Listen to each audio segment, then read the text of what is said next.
大家好，这里是绿色健康频道。先来看一组照片，这是一群坐在游泳池边玩耍的孩子，他们都很想下去游泳，但因为没有了手臂，他们都不敢轻易尝试。这同样是一个没有了手臂的孩子，为什么自己跟旁边的同龄孩子完全不一样？他不知道。而这是一个刚出生没多久的婴儿，他的双手双脚都没法正常伸展，成为了别人眼中的怪胎。这些孩子各自的出生和姓名都不相同，但他们都有一个统一的称呼——海豹婴儿。到底是什么让他们必须承受如此悲惨的开局？是基因的遗传、环境的影响，还是上帝的惩罚？都不是，而是因为一种我们或许都见过的药物——反应停，或者叫沙利度胺。反应停这种药，你在药店里都能买到。打开说明书或者查看包装背后，你能清晰地看到本品可是胎儿畸形、孕妇及哺乳期妇女禁用的字样。然而在最开始的时候，情况却恰恰相反。这种药不是孕妇禁药，而是专门为孕妇服务的药，被光明正大的用于治疗女性怀孕早期的妊娠反应，导致了成千上万畸形婴儿就此诞生，引发了有史以来最大的人为医疗灾难。反应停的诞生最早可以追溯到1953年，当时瑞士的七把药厂尝试开发抗生素时，首次合成的这种名叫沙利度胺的药物。由于他们不确定药物的临床疗效而没有投入使用。然而，联邦德国的格兰泰制药厂却一眼相中了。他说：“我要做接盘侠。”在进行了深入的研发之后，他们发现这种药作为抗生素使用的效果属实拉垮，但是它的镇静效果却极佳，尤其是在治疗妊娠呕吐方面。于是摇身一变，这种药便成为了治疗女性怀孕期间妊娠反应的药，并在1957年由格兰泰制药公司首次推向市场并大量生产。什么是妊娠反应？现在不懂没关系，等你们怀孕了就明白了。就是在怀孕的6到12周期间出现的恶心、呕吐、头晕、乏力、食欲不振等症状。简单来说，就是那些典型的怀孕症状吧。而沙利度胺的作用是可以控制精神紧张，减轻孕妇恶心，并且安眠镇静，把妊娠反应都给你停掉了所以它也叫反应停。当时所有的药店都把这称之为没有任何副作用的妊娠药物，宣称这是孕妇的理想选择，孕妇之友。在各种广告的花式洗脑之下，反应停迅速成为了市场上的销量之王。在1959年，德国就已经有100万人服用过反应停，每月的销量达到了1吨。英国、瑞典、西班牙等欧洲各国，以及日本、加拿大等地区也相继开始引入。越来越多的医生把这种药开给世界各地的孕妇服用。然而，就在孕妇们因此摆脱了妊娠反应而喜出望外的时候，奇怪的现象开始出现了。欧洲的医生们发现，当地的孕妇诞生的畸形婴儿比例明显增多。这些婴儿要不就缺胳膊少腿，要不就四肢发育不全，肢体畸形，看着像什么？像海豹，所以也被称作海豹肢畸形或者叫海豹儿。同时还有面部五官缺失、内脏畸形等等，伴随着外周神经炎、低血压等疾病。不知道你们认不认识这个人尼克胡泽，发表过很多励志演讲的，他就是海豹肢畸形的患者之一，只不过他是天生的，而不是因为反应停。截至1962年，因反应停而诞生的海豹儿在全世界已经将近有1.2万人，遍布46个国家和地区，其中有4000多名婴儿不到1岁就夭折了。突然间出现了这么多畸形婴儿，这合理吗？这不合理。不合理的地方在哪里？医生们很快发现，这些畸形婴儿的母亲怀孕期间都服用过一种名叫反应停的药物。反应停是怎么导致畸形的？我们得先讲一下手性药物的概念。如果你是医学生的话你肯定比我更懂。如果你不是的话，那么你可以听我这个5毛钱化学老师捋一捋。什么是手性药物？手性是自然界中普遍存在的一种现象，比如我们的左手和右手两者互为镜像，但是却不能重合这就是手性。放在微观结构里，左右分子结构相同，但互为镜像，无法重合。像这样的化合物就被称之为手性化合物，而这种结构被称之为对应异构体。虽然左右两边的组成和结构都很像，但它们的药理和功能却可能天差地别。就像你的右手可能很擅长写字，但换成左手可能就不行。这是反应停的化学结构式，可以看出来它就是典型的手性药物。它的右旋异构体具有安眠镇静的功效，这是它可以抑制妊娠反应的原因。而它的左旋异构体却没有这种功效，相反，它具有致激的副作用。说白了，就是反应停这种药物里面治病和治病的成分五五开，但这一成分与人体的泛素连接酶结合后，会促进转录因子的降解。这种转录因子的降解会引起胎儿肢体发育的异常，进而导致畸形婴儿的诞生。而畸形的严重程度取决于母亲的怀孕天数，比如在怀孕的第20天服用会导致中枢脑损伤，第21、22天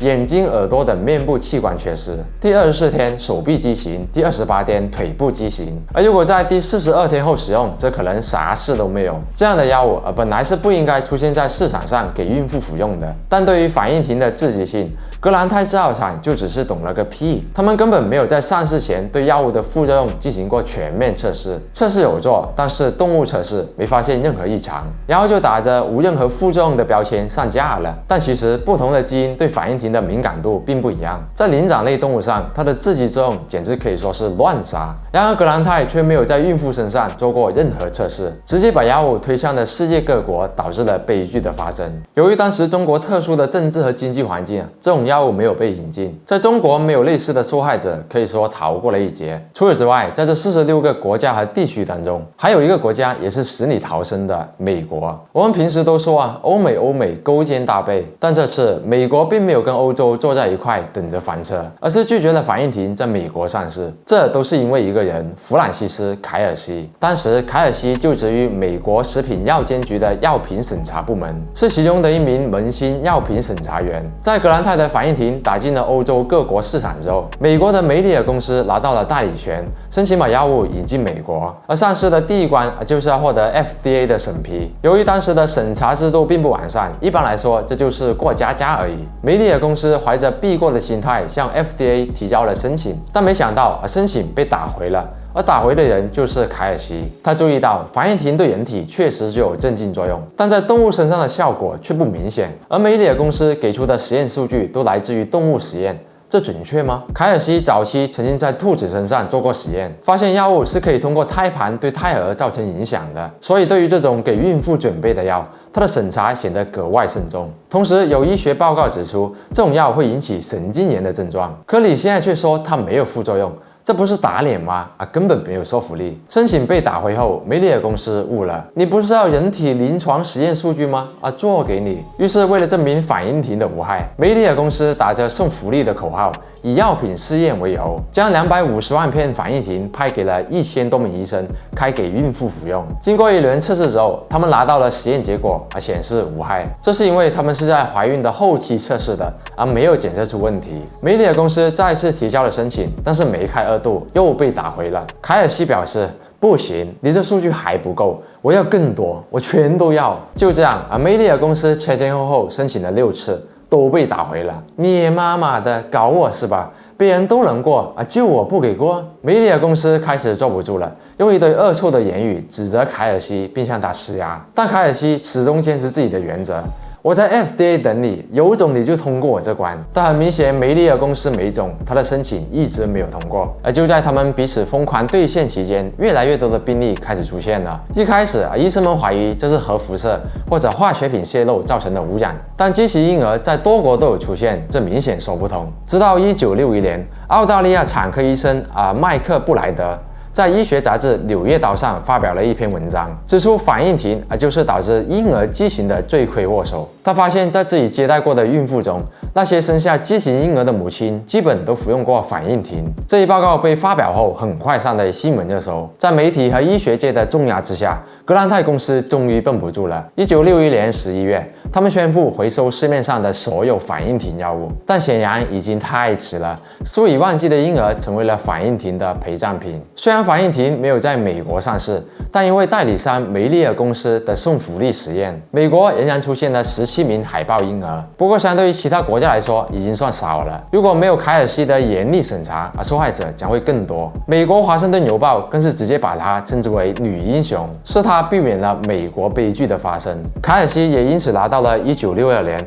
肯尼迪颁发的总统杰出联邦公务员奖，而那时他只在 FDA 就职了1个月。反应停是他审批的第一款药物。仅仅工作了1年，他就直接被封神了。事发之后，德国政府对格兰泰公司进行了调查，指控他们过失杀人，但格兰泰公司拒绝承担责任。他说：“钱可以赔，但要我认错，除非肯尼迪不做敞篷车。”最终，他们跟受害者达成了赔偿和解，没有人被判刑，公司也没有受到惩罚。目前，全世界仍然有5000多名反应庭的受害者还活着，自出生开始便承受着被诅咒的命运，遭到别人的冷嘲热讽，过着难以自理的生活。而事件的始作俑者格兰泰，除了给予了不足的赔偿之外，就撇清关系了。对于受害者日后的情况不闻不问，直到2012年。格兰泰的首席执行官才首次公开道歉，并为受害者设立了铜像，一个畸形儿童和已经不存在的孩子，请求原谅他们这50年来都没有与受害者取得联系的行为。是的，首次道歉，50年来的首次道歉，很棒棒哦。但注意，这只是道歉，他们依然拒绝承担责任。就好比你被我打了一顿，然后我对你说：“对不起，这不是我的错。”所以这道歉是道了个寂寞是吗？对此，所有的受害者都并不领情，他们觉得这就是侮辱，赔偿远远不够，这太迟了。你现在才道歉，你怎么不等你妈入账了才道歉啊？对于所有的受害者来说，道歉和赔偿都只是事后形式而已，已经失去的东西已经无法挽回了，身体上的、情感上的，还有他们原本应该拥有的生活，更包括那些已经逝去的婴儿。毫无疑问，格兰泰公司是反应庭事件的主要责任方，但问题并不仅仅出现在他们身上。反应庭能在多国打开市场，根本原因在于当时的药物审批制度不够完善，没有规定药物上市前要做哪些必要的临床测试，隐藏的副作用是什么，哪些人群不适合服用，同时还有药监部门的敷衍了事和监管不力。正是在此事之后，多国对药物审批制度进行了全面改革。当然，这里除了人为因素之外，还有时代背景的原因。当时医学界的等级还不高，对手性药物还不了解没法辨别手性药物，也没有能力检测手性药物对应异构体的功能性差异。这所有的因素结合在一起，导致了这场灾难的发生。不过，这类手性药物是不是就只有被埋葬的份上呢？也不是。反应庭它只有一半的结构是有害的，而另一半确实只有治疗功效。如果能逼迫他们和平分手的话，那我们不就可以爽到了吗？因此，在反应庭事件爆发之后，科学家开始了这方面的研究，也就是单一异构体药物的开发。2001年，来自美国和日本的3位科学家搞出来了，通过手性催化氧化氢化反应，成功实现了单一异构化合物的合成，并获得了当年的诺贝尔化学奖。自此之后，越来越多的单一异构体药物被开发，手性药物迎来了春天。在市场上的占比日益升高，包括你现在用的某些药物，也可能是手性药物。然而，对于反应庭来说这项研究还不足以把它干趴下，因为即便是单一结构的反应庭，在体内的代谢作用下，也会转换成对应异构体。分手了没关系啊，我自给自足不行吗？再造一个呗。所以它的制剂作用是没法完全消除的。但是反应庭最终还是被重开了。FDA 在1998年批准了反应庭进入市场，只不过治疗对象不再是孕妇，而是患有癌症或红斑狼疮等对应疾病的患者。它在抑制组织细胞生长等方面具有显著作用，可用于治疗癌症、骨髓瘤等疾病。虽然它的副作用仍然存在，但对于癌症晚期的病人来说这不算什么，至少他们不会出现畸形症状。只可惜，就算是现在，也并不是所有婴儿都能免受反应庭的侵害。比如巴西和西班牙这2国的婴儿就老倒霉蛋了。巴西自1965年以来一直使用反应庭治疗麻风患者，这些患者大多数来自于贫困地区，没受过什么教育，对于药物的副作用和禁忌事项并不了解。而这里的医生资质也是非常水瞎鸡儿开药，药品上更没有明确只适用于男性的标识，导致了孕妇错误服用反应庭的现象仍有发生。在2012年，巴西就有超过1000名海豹儿出生，而在西班牙则因为政府管控不力的原因，导致了近300名海豹儿在2015年出生。要说当年的悲剧是医学的落后导致的，可以理解，但这些悲剧完全是可以避免的。要让婴儿为政府监管制度的缺失买单实在是太逊了。而这也是许多国家需要严格把控的一个问题，不仅体现在药物上，也体现在食品安全上。反应庭事件没有殃及我国，我们是幸运的，我们更应该借此来反思如何不让类似的事情发生。就像之前的土坑酸菜事件，没有造成人员伤亡吃起来你也察觉不到有问题。但如果主角不是土坑酸菜了，而是其他安全级别更高的产品呢？会不会导致3聚氰胺事件经典再现？因为监管不力造成的安全问题，企业根本承担不起责任，他们甚至有可能想都没想过后果。所以，我们对于此类行为的曝光是非常有必要的，不单单只是官媒的披露。因此，当你遇到了什么产品安全问题时，尽管上纲上线，不要觉得这是无关紧要的小事，它背后隐藏的可能是致命缺陷。只有众人的监督，才能进一步推动企业加强自身的监管，否则为了利益，他们什么都干得出来。这次是土坑酸菜而没有酿成大祸，那下次又会是什么呢？希望反应亭类似的悲剧不再发生吧。好了，本期视频就差不多了。如果你想听更多绿色健康故事啊，3连关注来一发。这里是你的男朋友，我们下期再见，拜拜。